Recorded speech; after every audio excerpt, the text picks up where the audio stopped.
So, Mark, did you see the privacy screens are going up on the bridges all around Las Vegas weeks in advance for some reason, even though it just takes a day to put them up? They don't care about the tourist experience. So, what did tourists do? They just ripped them down so they could see the sphere, so they could see what was going on. It's funny. They're fighting back. Yeah, it's good to see the tourists, fighting back a bit. And it is crazy that they're putting these up already, blocking people's views of the sphere, of the strip, and all that stuff when it doesn't take long. If you have a big group of people doing these, you can hit the bridges, a couple days out maybe.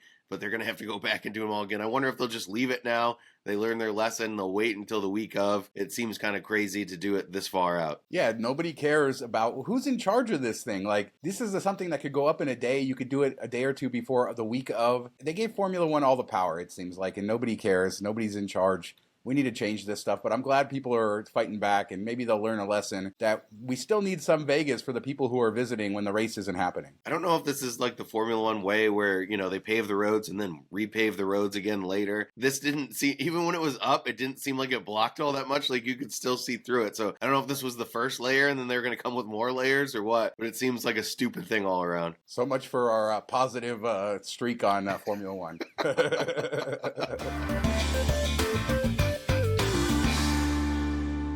Is Halloween. Happy Halloween to everybody out there. It's a fun time in Vegas. We talked there are going to be all kinds of costume contests. I'll be taking my daughter trick-or-treating, so I won't be out on the strip looking at, what was it, the sexiest contest, I think, at Resorts World. A lot of fun in Vegas on Halloween. Yeah, I mean, it's one of those times that people just kind of go all out, New Year's Eve, Halloween, 4th of July, stuff like that. Like any of those big events are always, Vegas is one of the better ones to do. Probably St. Patty's Day is great, I'm sure as well. I always would fly in for March Madness and would get there. Like sometimes St. Patty's Day would be the day I'd land and you'd see people like peeing on slot machines and stuff. And other times I'd make it like they're the day after. So it's always wild for that stuff. And I think Halloween's got to be one of the better ones. Yeah, it's a great holiday. So I hope everybody has fun. Happy Halloween wherever you are.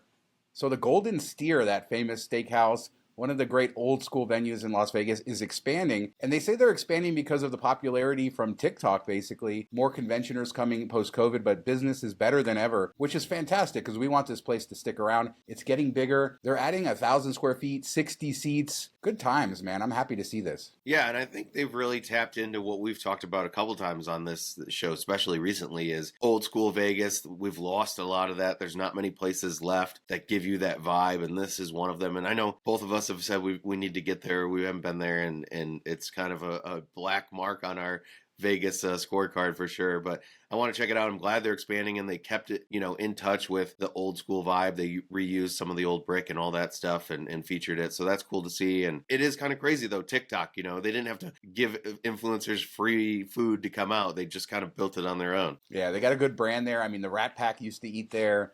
This is a place that needs to stick around in Vegas, and it seems like they're doing better than ever, which is good because we've lost some places like that over the years. And yeah, keep going strong, Golden Steer. Glad to see it one day. Mark and I will get there, and then we can actually talk about it to make up for that black mark on our records. So did you see Vital Vegas shared photos from inside the Terrible's casino out in Jean, Nevada? Now, Terrible's closed with COVID, and it's never going to reopen. I think warehouses are eventually going to be built on the site there, and it's just been sort of rotting away there for years, but we didn't know what it looked like inside, and as you would expect, it doesn't look very good. Kind of a throwback, a little nostalgia for me. I used to go in there all the time. I used to stay there when I was a kid before I was 21. My wife and I would go out there when we were dating because you could check in at 18 instead of Prim, which was 21, or all the other casinos at the time. You had to be 21 to kind of check in. So it's definitely a place from the past. Yeah, I mean, I've never been there, of course, but just seeing like the inside of it, it's looking in rough shape, but you could see the area it came from and the nostalgia that you have for the place is great, and it blows my mind that any place would let 18-year-olds check in. I don't know what they were thinking on that one. They maybe just need to fill the rooms, but it's time. I'm surprised it sat there so long. It looks really, really rough, but it's cool that, I know it's trespassing or whatever, but it's cool that people got in there, got some photos before the end. Yeah, I do have a video on the channel kind of showing that area. There used to be another casino there, Nevada Landing. And there, it used to be robust. It was owned by Circus Enterprises and then eventually MGM Resorts. They sold it off to Herbst or Jet Gaming, I think, which is owned by the Herbst, and they changed it to Terrible's in 2018, which is an interesting thing because the Terrible's name has been on a few different casinos in Southern Nevada, whether it be the Silver Sevens over in Las Vegas or obviously Prim Valley down in Prim. So yeah, that name, maybe it'll come back somewhere else. So did you hear that there was a real jackpot one? We've made fun of media, for kind of covering jackpots, people betting hundreds of dollars and winning, a decent something, but it's not a great jackpot. But at D, somebody won like $883,000 on a $3 bet on a Buffalo machine. That's a jackpot worth covering, I think. Definitely a real one. Yeah, that's like massive. That's just a normal bet from a normal person just kind of going about their day. And all of a sudden you hit this better than winning a car, 6 cars, Papa Giorgio. But yeah, what would you do if you won 800,000? Like turn off your phone, make sure nobody calls you. All those family members you haven't seen in 10 years come out of the woodworks asking for money. But that's such a cool thing to see. And you don't really see that as much anymore, on such a small bet. Yeah, it seems like it's getting harder to win those giant jackpots. But I just want to see one. I know I'm never going to win one, but I would love to be in the casino when something like that hits, just to sort of experience the excitement secondhand. So maybe one day, but as you said, it doesn't happen very often. They're not handing out $1 million every day. No. Then you got to stress about how much do you tip the slot person, and then are you going to get shamed on Twitter if you don't tip enough? Yeah. Vital Vegas is coming for you if you don't tip enough on the 880. I mean, how much would you tip? I don't even know off the top of my head, but I would probably tip a substantial amount. I mean, it would have to be in the thousands. I don't know. Maybe people can let us know in the comments what you should tip on an $884,000 jackpot. Yeah, like I don't even know where to begin. Is it 10%? Is there a cap? Do you go up to like $10,000 and that's it? Do you go to 20,000? I don't know. I don't know how that would play out. It would be I'd just be sitting there and getting like drunk sweats, thinking about it and filling out all this paperwork. I know it takes hours, and they're kind of stuck doing it with you. So you got to give them something. I just don't know where that cap is, that's just crazy. As a reminder, our Patreon is now going live. We do a weekly after show. You can listen to it. You can watch it. We have a great community there. We're discussing things as well. Hit us up, patreon.com/MTM Vegas. Hope to see you there. So the Lions beat the Raiders last night in Monday Night Football in Detroit. You were there, as people can hear from your voice. It's crazy. I was flying back from Costa Rica. I went to Costa Rica for a few days on a vacation, and flying back, and the pilot was talking about the game, and he said, "Are there any Raiders fans on board?" And not a single person answered yes on a flight to Las Vegas, so I don't know what that means. Yeah, I'm kind of curious, like, what is the breakdown of locals that have season tickets or go to the game? Raiders games, half, maybe 40%, whatever it be, is out of town fans coming to see their team playing, which was expected all along. Is it the smallest amount of local fans in the NFL? I would have to imagine that's kind of where it's at. Yeah, it is strange to be flying to a city with a professional team and not a single person on the plane. Says yes, although a lot of tourists and stuff like that. And I imagine if there was a Raiders game in town, then maybe you would have had more people. But I just thought it was a little bit funny. Glad you had fun. Your Lions won. Not happy about that. But, I am glad you're finally getting a year. I'm glad you're finally getting a year. Yeah, you guys are, your Packers are not looking so great. That's okay. Like I said, you gotta win once in a while, the Lions. We got to give it to you once in a while. So back to F1 really quick, because there is a few other stories, and it's becoming harder to be positive about them. Let's talk about the shows. We didn't think about this. There's so many things that weren't thought about. I don't know that, when we thought about, there's going to be a race, and a lot of the shows are going to be displaced by the race. And Fox 5 here kind of covered all of the shows that will either be changing times or canceling their shows for race week. It makes sense. You're not going to want to put on a show while there's race or while there's qualifying events. So sometimes, like, some of the Cirque shows are doing like afternoon performances. I think there's like noon performances for some of them. I mean, I don't think this is a big deal, but it's an interesting sort of quirk of F1. Yeah, and I'm sure less people are going to want to go. It's kind of a night thing. You go out to eat, then you go to a show, or maybe you go to the show and then go out to eat, have some cocktails and stuff. And if you're going to noon, that's usually like reserved for the third-rate magicians, that the tiger is like half the size of the other tiger when they remove the stripes. Stuff like that. Like, you don't expect it to be the top-tier show, so it's kind of sad to see that bump off.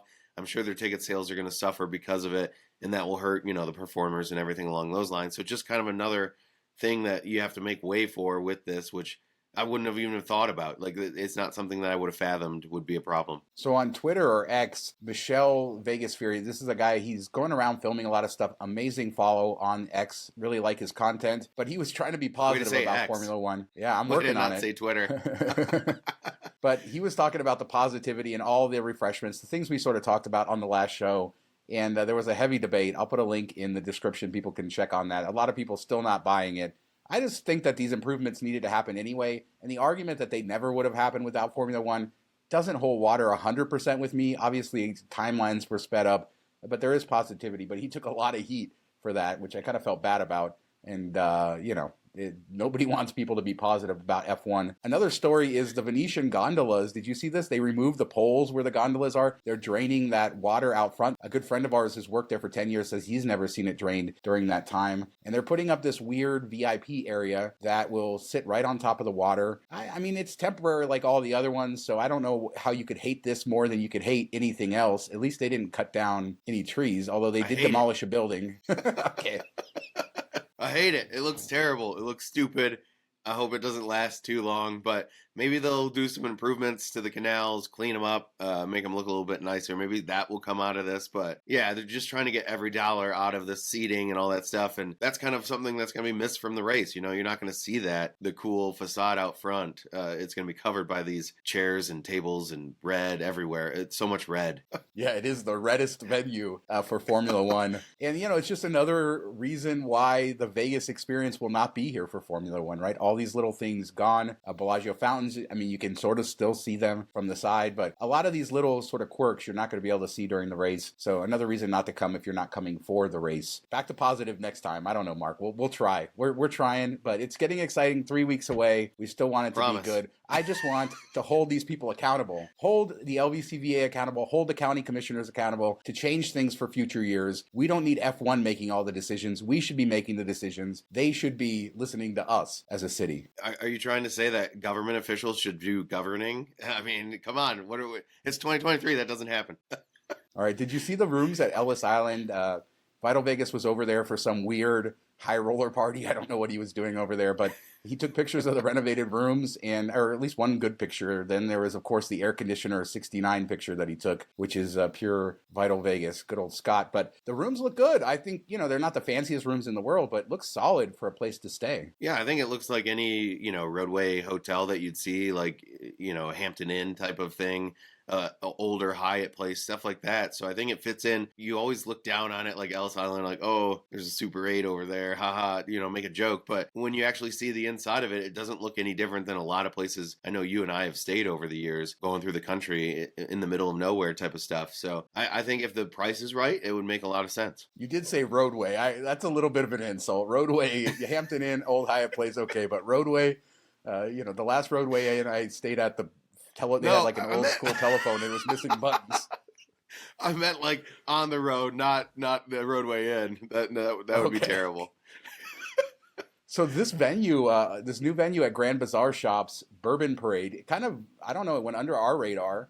And it's now open, and our good friend Carrie Balicki, well, we don't know her, but we love her content, and you should follow her on X. She posted a video there. This place looks great. I think this is a neat addition. We've seen so much like hype for Ole Red, and as they're building that and everything else, but this sort of snuck in there, and it brings that New Orleans vibe. I love it. Yeah, I think it's really cool. I mean, you got the music, the outdoor seating area, drinks everywhere. I think it'll be a lot of fun. And, Grand Bazaar has always kind of looked kind of junky and crappy, and they haven't had anything really good in there. So it's good to have a stable thing that will be there a long time. And I think it'll be a lot of fun. It's a good place to hang out, or just grab a drink as you're walking through, head into the strip type of thing and get some music. And I know we both love the NOLA scene and the culture and all that stuff, the food, spices. It's going to be fun. And theming, right? We get theming, and it looks really well themed. Yeah. Which, of course, I'm a Disneyland guy and has New Orleans Square, so I've always loved that New Orleans style theming. I love New Orleans, too. I love the French Quarter, been there, too. But, yeah, bring this theming, cool things to come, a different environment, sort of a throwback in that way. It looks great, and I hope we see more venues like this come to the Strip. And where's it at? Bally's. So another Fontainebleau video leaked, and so we get a kind of a higher-up view of the casino floor. Now, I know you love this because you can see how high the ceilings are there. And it's really interesting because the layout of this was largely developed back in the mid-2000s, right? This is sort of a layover from the building that was there. And they did a good job of designing this considering it was designed so long ago. I think it is as modern as you'll see. It's as open as you'll see. I like it. I mean, we've seen videos of it before, but this kind of is the best, I think, overview of the casino floor we've seen. I just couldn't get past the guy saying it the wrong way over and over again. I don't know if that bothered you. It triggered me. And I hope he got comments the reverse of what we get. No, it's Fontainebleau, not Fontaine. Stop. Didn't he do something like in between Fontaine and Fountain? It was like a Fontaine or like Fontaine. I don't know what he was doing. So weird. It was so weird.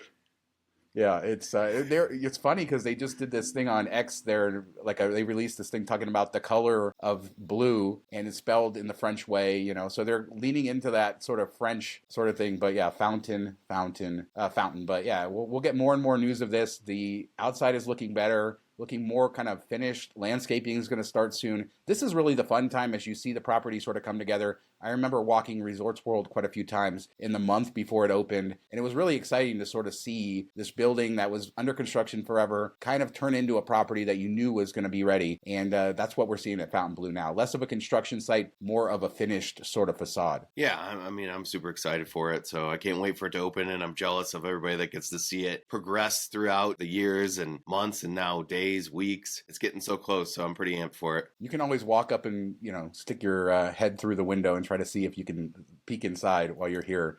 There we go. In a few weeks. Arrested. I'm excited to see the A's stadium, except it might not come until 2050. I don't know. They released the timeline of when they're going to build this thing.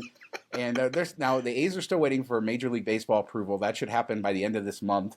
And it's widely expected it will happen. And they did release a timeline and basically saying that construction is not going to start until, April of 2025, and the stadium won't open until 2028, and that's what they're saying now. We still don't know, renders. There's still no real architect for the stadium, as far as I understand. They do have a construction company. There's still a lot of weird things. Can we just cancel this deal now and get a expansion team in, 5 or 10 years when Major League Baseball wants to expand? I don't know. I've lost all excitement for this thing. Maybe once they get all the hurdles finalized, it'll be better, but 2028? Yeah, and I mean, how it's hard to get excited about anything when you don't know what it's going to look like, what the plans are, anything like that. So it's kind of amazing to me that they've agreed to all this and they're going to do it when they don't even know what they're going to do. They're giving you a timeline based on just theory because they don't even have a build and architecture, design to go off of.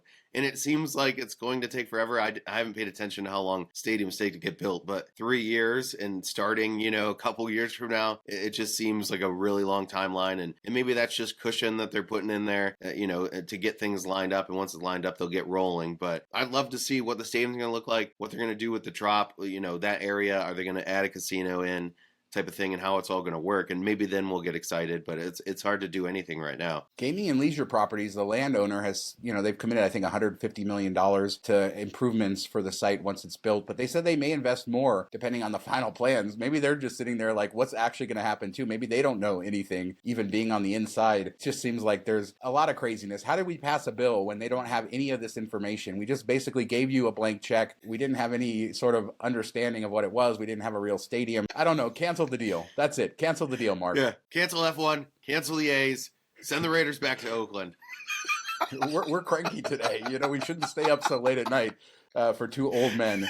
But it is what it is. We'll see. We should know at least if it's approved or not pretty soon, and then that'll start the process. So maybe we can actually get a rendering of the stadium. There's like a 30-year lease. They'll have an option to extend that, an option to purchase it after 30 years. It's technically going to be owned by the county, but we don't get any of the profits for the investment that we're making with public money, although it will be paid back over time. Not a great deal for Vegas, but you know who's the head of the stadium authority? The same guy who's the head of the LVCVA. So it all works together, I suppose. So let us know what you guys think about anything we talked about here. Golden Steer expanding, Terrible's out in Gene, a real jackpot in the casino, all the F1 and A's stuff. Hit us up in the comments. We do 2 shows a week, Tuesdays and Fridays. We'll be back in a couple days with another show. Hit us up on Patreon as well. Thanks so much for watching. Talk to you next time. This was a good salty episode. I liked it.